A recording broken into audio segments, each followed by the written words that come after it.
You're always welcome. That was a sign that hung outside the motel my family had owned for generations.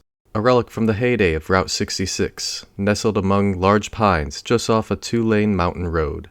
My grandfather was a smart man and very opportunistic. When the cave system nearby was incorporated into the National Park Services, he capitalized on it.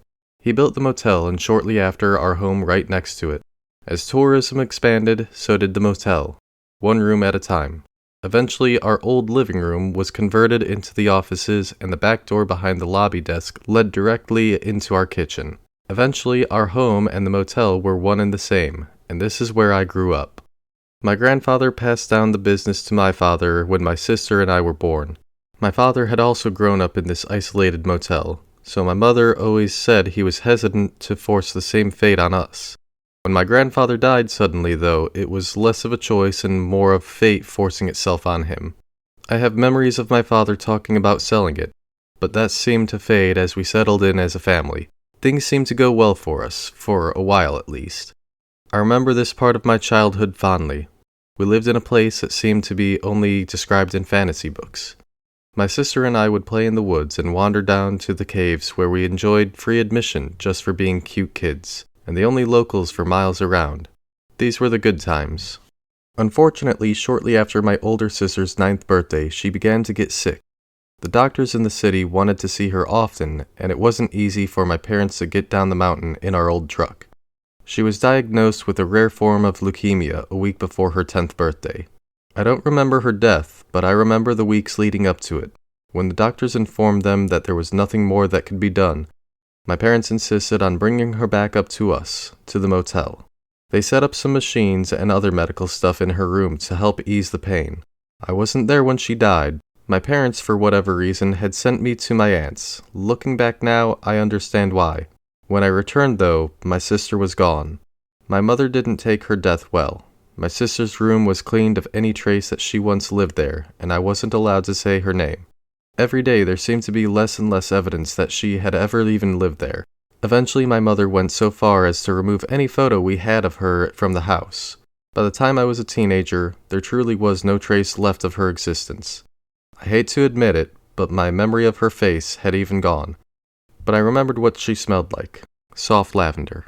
I left the motel when I went to college and lived an exciting yet uneventful life far away from that small spot on the mountain.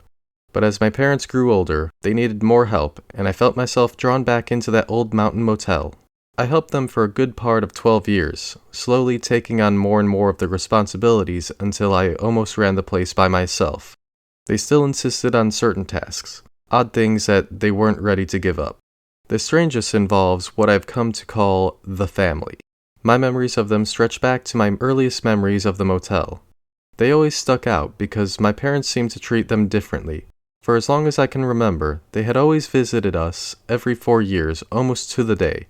The family consisted of 4 adults, an older couple, a middle-aged couple, 2 teenagers, a girl and a boy, and a younger girl around the age of 11. The 7 of them were always quiet and polite, and always stayed for a week. Every 4 years, like clockwork. My parents had even circled the date on our calendars, always expecting them. My father made sure to have a room open, even though they never seemed to book ahead. They were almost like old friends, except for the fact that they treated us like strangers every single time. It wasn't like they didn't remember us, but more that we were inconsequential to their lives. The interactions we had with them were so brief and infrequent that, if it weren't for one odd thing, I doubt I'd have remembered them. But it was that one odd thing that hung over my head, never explained, but never acknowledged by my parents. Eventually I came to accept it as well, as something as ordinary as apple pie, but it wasn't ordinary. There was nothing ordinary about the fact that this family never seemed to age. They came every 4 years, and they never missed a visit. There were years, though, that I missed them, especially after my sister died. My parents would send me to live with my aunt for a bit, and it always seemed to coincide with their visit. There was over a decade where I went without seeing them until my aunt and mother had a falling out. I was never told what it was over, but I never saw my aunt again after that last visit. One time when I was back from college, they were there, same as always, just as I remembered. They'd spend their days in their room and would leave at night, always dressed like they were going someplace special, every evening except for the last. I would clean the room after they left. The beds were always made, and the room was very tidy, except for the ashtrays. Whoever it was, the old man, I expect, smoked like a chimney. Even after my parents stopped allowing smoking inside, they made an exception for the family. On the final day, though, my parents always insisted on cleaning the room. Despite their tidiness, it always took my parents hours to clean that room. One time they took nearly 2 days, but they still would not allow me to help.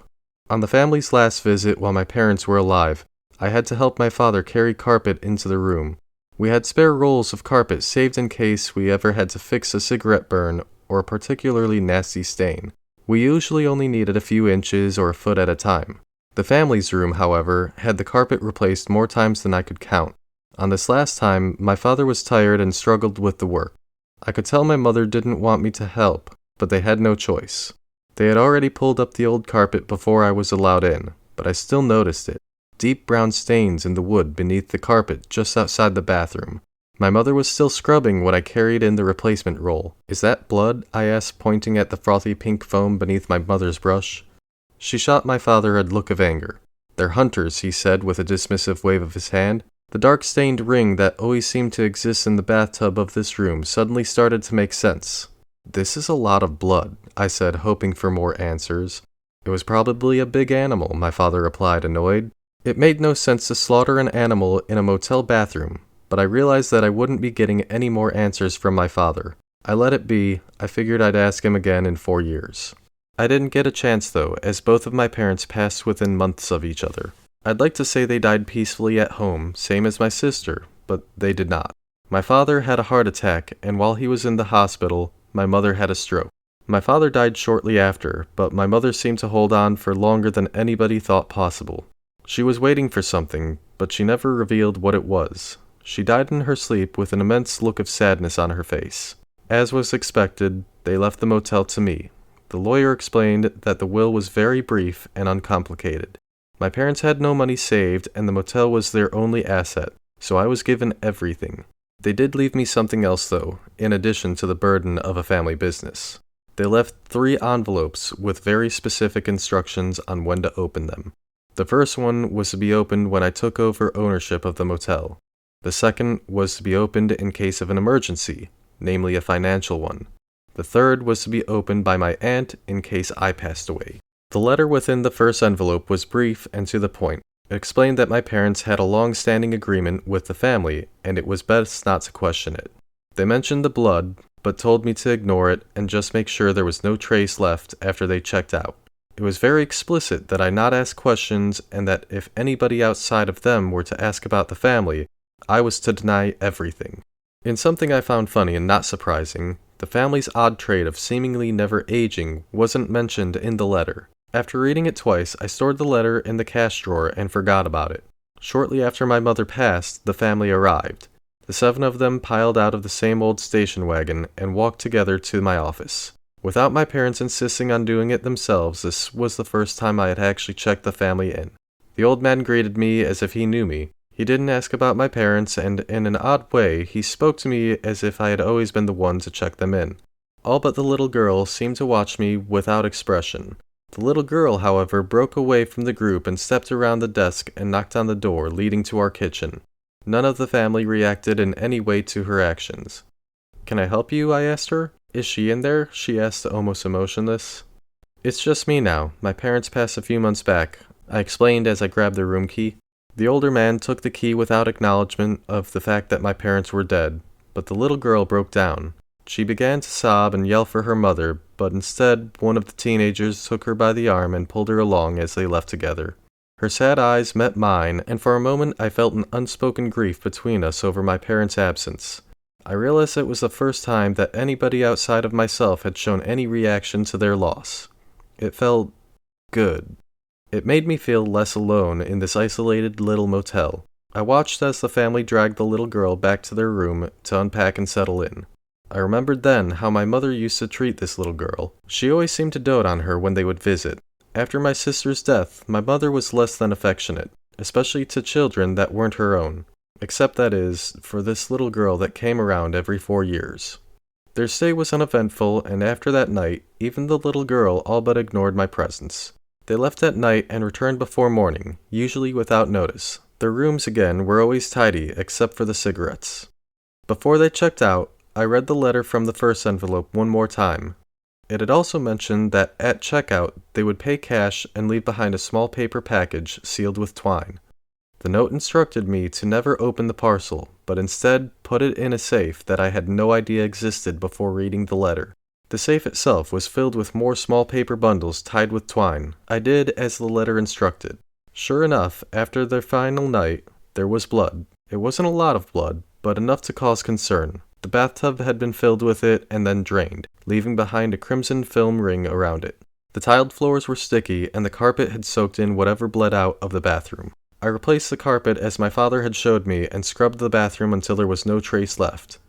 Looking back, of course it seems suspicious now, but it was always this way with the family. I couldn't really say for sure where the blood came from, and I never wanted to ask. However, if the cops showed up one day, I'd have probably told them. But nobody ever asked, and there was never anything on the news, so I just told myself the same lie. They were nothing more than a family on a hunting trip, in three-piece suits and Sunday dresses. I ran the motel without incident in the years after that, but it wasn't easy. I should mention that while the motel is located near a tourist spot, there's little else to attract people. In fact, we're located on what some call a dead road. Not a dead end, but a dead road. A long stretch of highway without any signs of civilization. It's one of those highways that people seem to go missing on. Ours is just one of many around the country. We once had a writer stay with us while my parents were still around. He told me that he was a true crime writer. He said that he was working on research for a book about what he called the Ring of Fire, a connection of dead roads all across the country, a giant ring of asphalt-paved death. He said that lots of famous serial killers traveled the ring. His book was going to be about connecting the dots to unclaimed victims. He told me that I shouldn't worry about it though, because the dead are always faceless. It was always sex workers or indigenous folk or just drifters who lost their way. He explained that they are considered less dead to the cops, that their deaths don't mean as much as a politician or a pretty white girl. He said that he would come back though when he was actually writing the book. But he never came back, and I never saw anything about his book coming out. The family, however, they always came back. 4 years after the last visit, they arrived 3 days after the date circled in red by my father long before he died. I had actually waited for them. You see, when everything seemed to shut down last year and budgets were cut, the caves closed down for the foreseeable future. Already, tourism had waned in the last few years, and it was getting difficult to keep the motel open. I was running out of options, so I opened the second envelope. Inside was another letter. It instructed me to keep the motel open no matter what, even if the guests stopped coming. It then instructed me to open one of the brown paper parcels in the safe if I was ever in trouble. So I did. Beneath the paper, wrapped tightly in twine, was a bundle of money. It was various bills, stacked in no particular order, but one bundle alone was enough to carry me through a slow season. There were dozens of these paper bundles. Despite what the letter said, I opened them all immediately. The oldest ones held currency I barely recognized. It was still American, but it was long out of circulation. I had planned to stay open long enough to collect one more bundle from these familiar strangers I had known my whole life. When they arrived 3 days late, I already knew something was off, though you wouldn't have known from their usual unemotional demeanor. What I had always remembered as a family of 7 arrived as only 6. One of the teenagers. The boy wasn't with them. This wasn't acknowledged by anyone upon check-in. The little girl stayed beside the teenage girl this time too, but her eyes were still fixed on the door to our kitchen. At this point, I cleaned out all the other rooms except theirs. Nobody had stayed the night in weeks anyway, so I took my time with it. When the time came for them to check out, they paid in cash and handed me the brown paper parcel wrapped in twine. I hate to say this, but your family will officially be the last guests we host here, I explained, trying to break the news casually. The man stared at me blankly.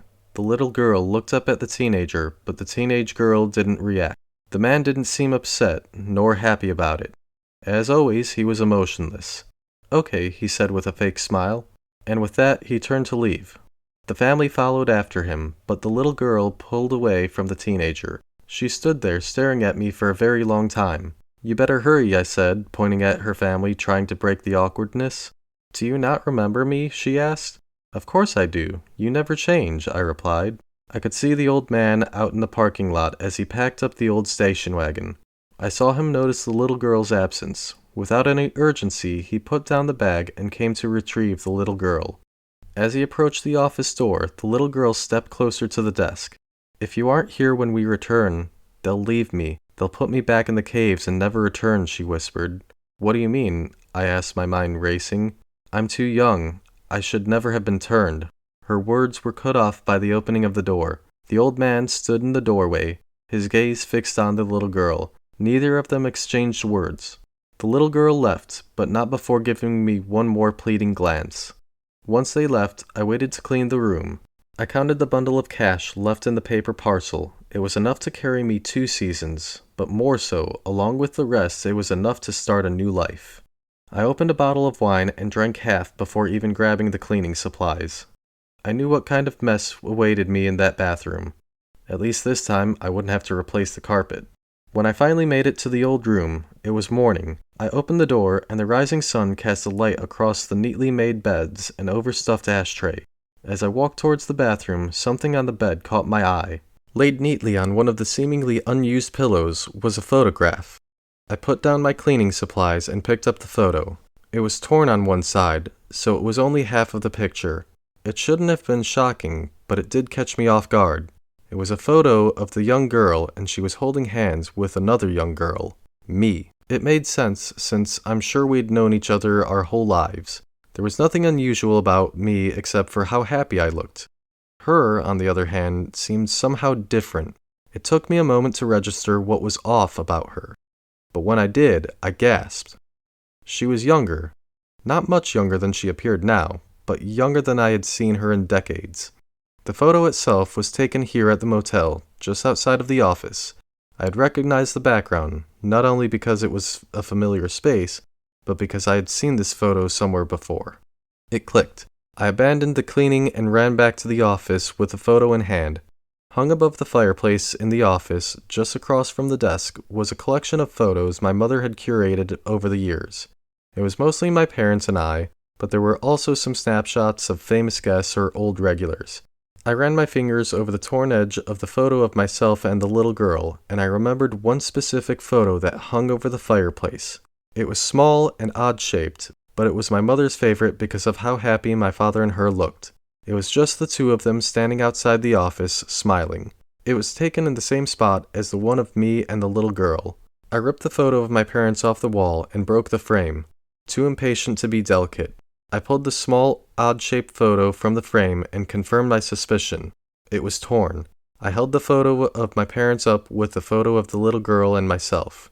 They were 2 halves of the same photo. And though I couldn't remember her face, I knew immediately who the little girl was. I held the photo close to my nose and breathed in deep. Soft lavender. She was my older sister. I now understood the deal my parents had made. I want to thank Reddit user Strange Dangerous for allowing me to use this story. There are more parts of this if you are curious as to what happens next. Link to their Reddit page will be in the description. If you guys are liking the content, leave a like, comment, and subscribe. If you have a story you'd like me to read on my channel, send it to tiamatsnightmarecorner@gmail.com.